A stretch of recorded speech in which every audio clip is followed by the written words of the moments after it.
안녕하세요. 스완TV의 백조입니다. 자본, 세상을 돌아가게 하는 힘이자 권력의 원천입니다. 부를 늘리고 싶다면 현대사회의 논리, 자본주의를 알아야 하죠. 따라서 이번 영상은 자본주의를 알기 위해 경제와 관련된 전반적인 내용을 다뤄보려고 합니다. 시작하기에 앞서 이번 영상은 책, 지적 대화를 위한 넓고 얕은 지식을 참고해서 만들었습니다. 마르크스는 하부 구조 결정론을 제시했는데요. 경제를 하부에, 즉 분모로 두고 역사, 정치, 사회, 문화, 의식 등 경제를 제외한 나머지를 상부에, 즉 분자로 규정한 다음 하부 구조가 상부 구조를 결정한다고 했습니다. 쉽게 말해서 경제의 모습이 바뀌면 역사도, 사회도, 문화도 모두 바뀐다는 것인데요.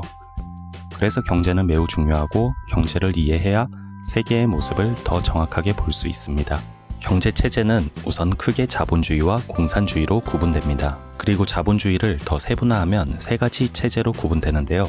초기 자본주의, 후기 자본주의, 그리고 신자유주의입니다. 세 가지 경제체제는 하나의 기준에 따라 단순하게 구분되는데요. 그 기준은 정부의 시장 개입 정도입니다. 따라서 이번 영상은 자본주의에 대해서 다루기 앞서 시장의 자유와 정부의 개입에 대해서 먼저 말씀드리겠습니다. 오늘날의 시장이란 상품의 거래가 이루어지는 모든 영역을 의미합니다. 다르게 말하면 자본주의 사회에서의 시장은 사회 전체나 다름없다고도 볼 수 있는데요. 이 시장 안에는 두 가지 경제 주체가 있습니다. 그것은 개인과 기업이고 두 주체가 시장을 구성하는데 이들에게 간섭하려는 세 번째 사회 주체가 있습니다. 그것이 바로 정부입니다. 정부는 시장에 개입할 수도 있고 하지 않을 수도 있습니다. 정부의 개입 방법은 크게 세금과 규제로 나눌 수 있는데요. 이번 영상에서는 세금에 초점을 맞춰 설명하겠습니다. 우선 정부는 세금을 통해서 시장에 개입합니다. 그리고 세금의 양을 조절함으로써 시장 활동을 조율하는데요.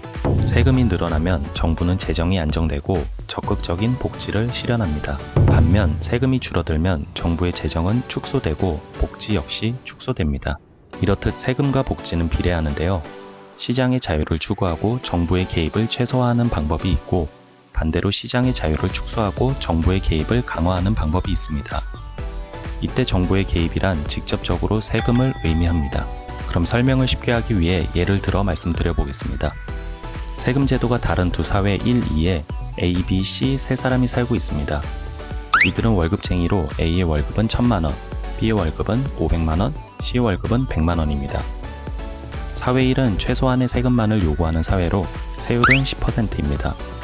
그러면 세금을 제하고 실제로 수령하는 월급이 A는 900만원, B는 450만원, C는 90만원입니다. 사회 2는 더 불공평한 사회입니다.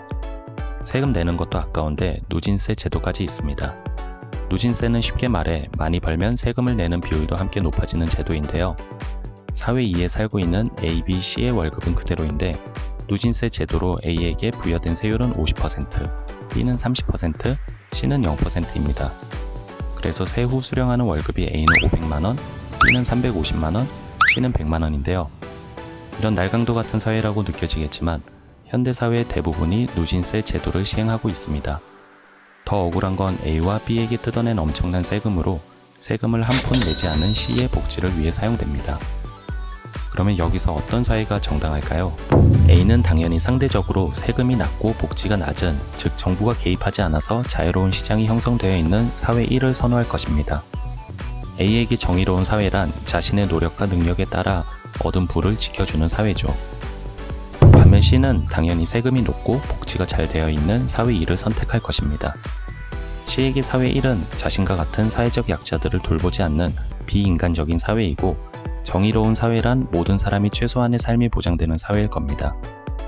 그렇다면 B는 어떨까요?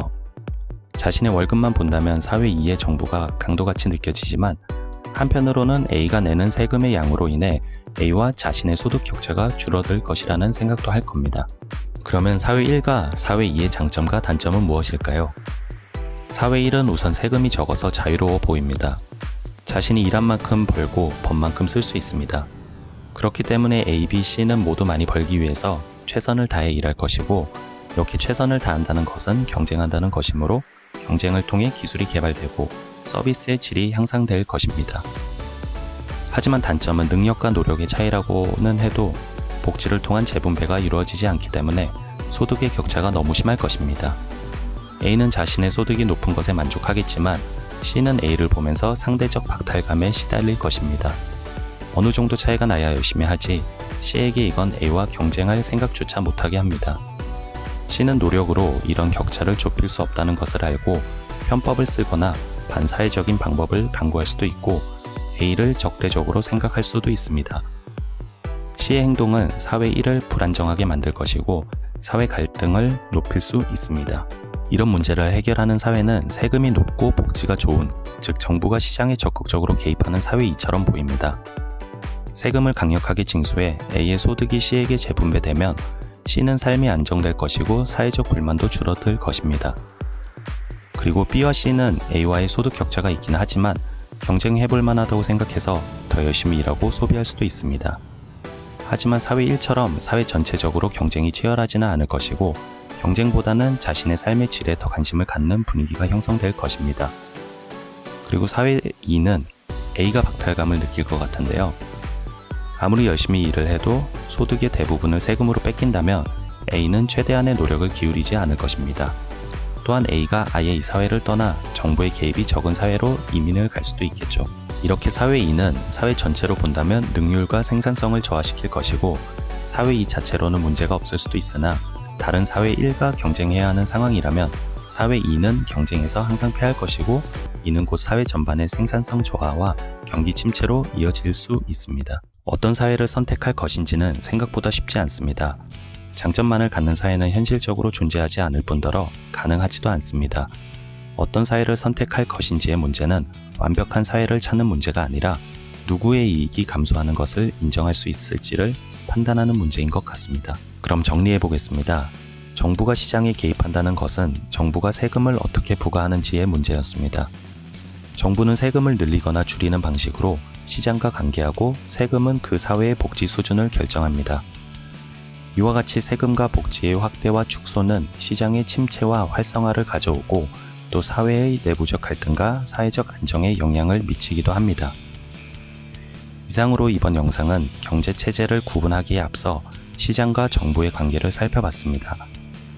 다음 시간에는 이를 기준으로 자본주의 경제를 세분화한 경제체제에 대해서 말씀드리겠습니다. 오늘 영상이 좋았다면 구독과 좋아요 그리고 알람 설정도 해주시면 감사하겠습니다.